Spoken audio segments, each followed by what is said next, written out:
Donc, Hashem, on va expliquer dans Parashat Shemot un passage bien connu. Tout le monde le connaît. Depuis que le garçon il a 3 ans, à la Yeshiva déjà il apprend. Mais il faut avoir le détail. Le détail c'est important. Des fois on connaît le global, mais on ne connaît pas les petits détails. C'est très important de connaître aussi le petit détail. Alors l'histoire est, Moshe Rabbeinu, il a grandi dans le palais royal. De l'âge de 2 ans à l'âge de 18 ans. 16 ans, il a grandi avec la fille du pharaon, qu'il a adoptée comme son fils. C'est elle qui l'a trouvé dans le Moïse, c'est elle qui l'a emmené chez elle à la maison, mais elle a dit à sa mère, tu vas prendre ce bébé, tu vas l'élever 2 ans, tu vas l'allaiter 2 ans, parce qu'il ne voulait pas allaiter d'un lait non cochère, et après tu me le ramènes. Après 2 ans, elle l'a ramené, et il a grandi avec le Batia, qui s'est converti, et il a mangé cachère, et s'occupait de lui. Et il a donné à manger vegan ou des légumes et tout comme ça, pas de viande, rien du tout dans ce palais, rien n'était caché là-bas. Mais il s'occupait de lui. Comme Esther Amalka. Qu'est-ce qu'il mangeait Esther Amalka? Dit la Gemara, il mangeait du riz. Toute la journée, matin, midi et soir, il mangeait du riz. Mais comme il y a des chefs dans ces endroits, ils peuvent te faire des riz jaunes, des riz noirs, des riz mélangés, des riz... Tu comprends? Il y a des combines quoi faire, il n'y a pas de problème. Il a mangé cachère à 100%. À l'âge de 18 ans, Moshe Rabbeinu grandit, il est nommé ministre par le pharaon. Son père, ça veut dire son père adopte, c'est lui son grand-père qui l'a adopté.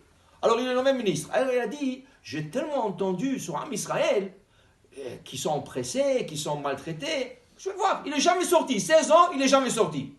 Alors il va voir. Il est sorti, le premier jour de la Torah, qu'est-ce qu'il voit?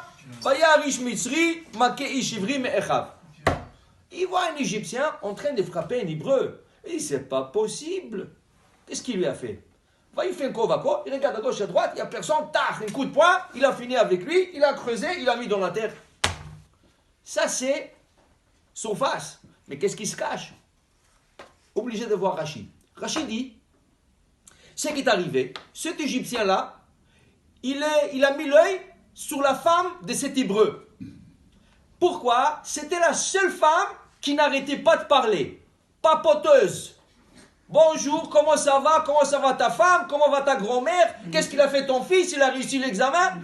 Elle parlait avec tous les hommes. Je ne sais pas qu'est-ce qu'elle est. Mais elle a parlé avec tous les hommes. Et surtout, son prénom l'indiquait. Shelomit Bat Divri. Shelomit vient du mot Shalom. Elle saluait tout le monde. Bat Divri Medaberet. Elle n'arrêtait pas de parler, cette femme. Les autres femmes, elles étaient discrètes. Elle était chez elle. Elle sortait nourrir leur mari, c'est tout. Elle ne tournait pas. Mais elle tournait, elle faisait la mimouna toute la journée. L'Égyptien a mis l'œil sur elle. Qu'est-ce qu'il a fait un jour? Un jour, il est venu le matin, il faisait noir encore dehors. Il a levé son mari. Yallah, comme. Qu'est-ce qu'il y a?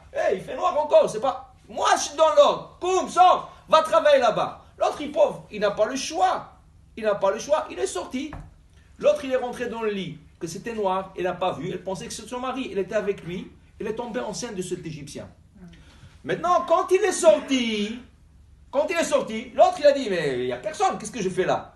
Il est retourné chez lui. Quand il est retourné chez lui, l'autre, il sortait. Alors, il a compris l'histoire tout de suite, il a compris toute l'histoire. Il a vu l'Égyptien qu'il a remarqué. Qu'est-ce qu'il a fait?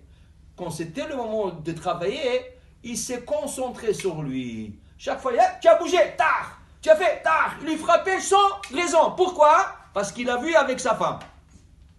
C'est pour ça, Moshe a compris toute cette histoire. Vayar ishmitzri makeshmevechav. Dis-moi, combien des Égyptiens frappaient des Hébreux? Toute la journée, ils frappaient les Hébreux. Pourquoi il a tué rien que celui-là?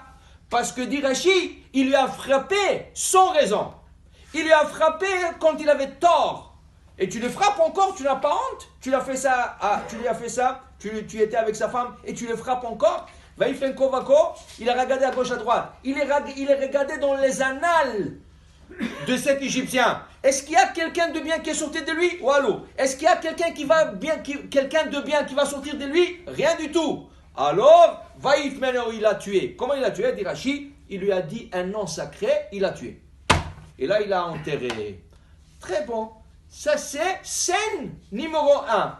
Le lendemain, dit la Torah, le lendemain, Vayetse Bayom Hasheni. Il est sorti le deuxième jour, Moshe Rabbeinu. Il est sorti.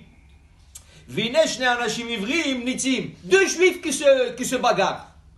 Un qui levait la main pour frapper l'autre. Il dit, alors Racha, pourquoi tu lèves la main? Pourquoi tu veux frapper ton frère?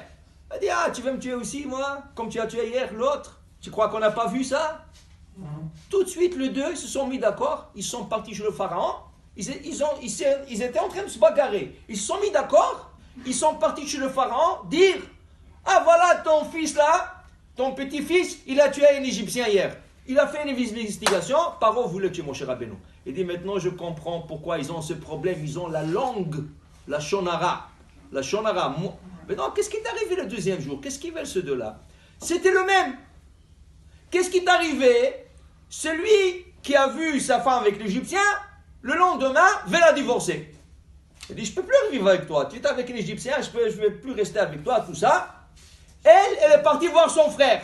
Il dit, regarde, qu'est-ce que moi, c'est pas ma faute, qu'est-ce que je peux faire moi?